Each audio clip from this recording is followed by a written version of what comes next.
Avengers tuh apaan sih artinya? Itu kalimat saya pagi tadi ketika sarapan. Begini ayah, anak saya yang bungsu yang baru 12 tahun mencoba memberi jawaban versi dia. Dia melanjutkan, kalau ayah dizolimi lalu ayah melakukan tindakan balasan langsung, itu ayah melakukan revenge namanya. Ini dark justice ya ayah. Ayah balas langsung sendiri. Kalau ayah nggak bisa balas, lalu aku yang membalas perilaku zolim orang ke ayah, itu aku namanya Avengers. Kalimat itu cukup menyentak saya.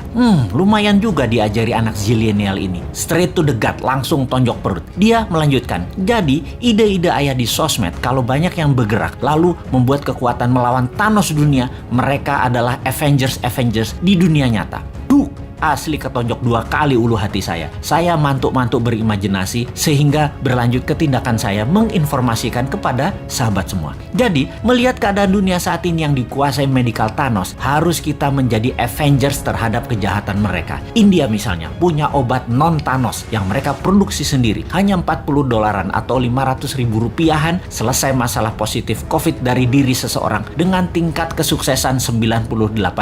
Di sisi ekonomi, keadaan ekonomi dunia yang dikuasai Thanos ekonomi yang namanya dolar dan sistem pinjaman IMF, kita harus buat imbangannya dengan rupiah. Thanos lain kita juga harus punya solusinya, yaitu mengalahkan Thanos teknologi Tiongkok, Thanos produk Tiongkok, Thanos uang Tiongkok, SDM Tiongkok yang sering dilindungi pejabat, yang kalau diganggu sama warga Indonesia akan mati Indonesia itu dan tidak akan dibantu lagi Indonesia itu sama Tiongkok. Ini berbahaya buat Tiongkok karena negara Tiongkok adalah satu-satunya yang bisa menolong ekonomi, dan jangan bikin marah karena mereka jadi nggak bisa bantu nantinya. Pejabat segitu rendahnya ya ke NKRI-anmu, kok herannya masih berkuasa dia. Padahal rakyat nggak pilih dia loh, tapi dia bisa melakukan apa aja saat ini. Segitu kuatnya tanaman program mindset di masyarakat ya. Tapi bener deh, saat ini buzzer banyak yang japri DM ke Bosman untuk tobat, bahwa setelah keluarga mereka banyak terpapar COVID dan bahkan meninggal, mereka mikir juga untuk selamanya menjadi corong semu kebenaran. Waduh, bahaya ini kalau lover jadi hater. Kita tidak boleh membenci saudara sebangsa. Kita hanya mengingatkan perilakunya buzzer yang menjadi ancaman integritas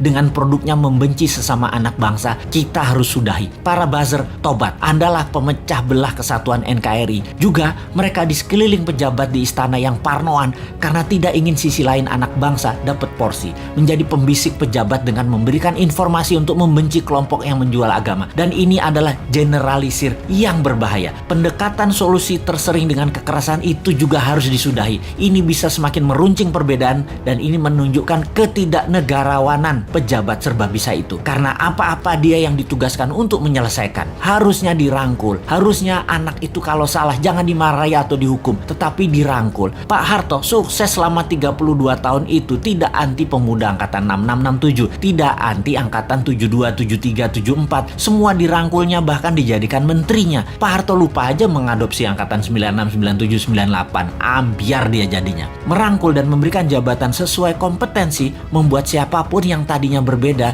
diberi kesempatan. Kalau berhasil, pejabatnya dapat nama. Kalau gagal, yang atas nggak dapat celah, tapi yang rusak adalah yang tidak kompeten tadi. Jadi gak ada ruginya sebenarnya kalau pejabat sekarang cerdas bernegaranya. Kalau pejabatnya sempit atau memang tak berilmu luas, ya pasti goncang bernegaranya. Masih belum nyadar juga ya wahai para pejabat ini. Ubahlah segera, reshuffle kabinet dengan mengganti 50% orang baru yang new mind. 3 tahun ke depan cukup membuat negara ini keluar dari arah yang miring ke satu sisi. Dan ingat, ada 190 negara lain yang bisa kita kerjasamakan, bukan hanya Tiongkok saja. Bener deh, yang tidak kompeten dan tidak cocok dengan perang dunia ketiga ini jabatannya dilengserkan, ganti dengan 30 orang baru. Tapi ya sudahlah, jabatan ada batasnya kok. Kita kembali ke Avengers. Dunia saat ini dikuasai dark side, dikuasai Thanos. Pertama, kita harus melakukan pemahaman dulu bahwa globalis cabal itu ada, tindakannya kejam, dan negara-negara pejabatnya yang lemah nasionalismenya pasti kemakan mereka, dan negaranya tadi jadi jajahan versi baru. Kita harus edukasi bangsa Indonesia ini jangan bergantung pada asing-asing dan globalis, tetapi kita harus berdikari, kekuatan ekonomi sendiri, kekuatan kesehatan sendiri, bergandeng tangan dengan mereka yang nasionalis di luar juga banyak, seperti India salah satunya. Jauh-jauh hari Bosman mengatakan obat COVID India akan menjadi terkuat di luar Tiongkok dan globalis. Sungguh, India is the next China, Afrika is the next province of China, Indonesia bisa the next Amerika kalau pemerintahnya paham. Tapi urusan ini kita biarkan dulu. Sebarkan video-video Bosman ini untuk masyarakat memahami globalis musuh kita bersama dan oligarki merusak sistem bernegara Indonesia. Kita harus memberikan pemahaman bernegara level dunia demi NKRI utuh di bawah panji Avengers New Mind, yaitu Anda semua sahabat. Anda adalah Avengers New Mind.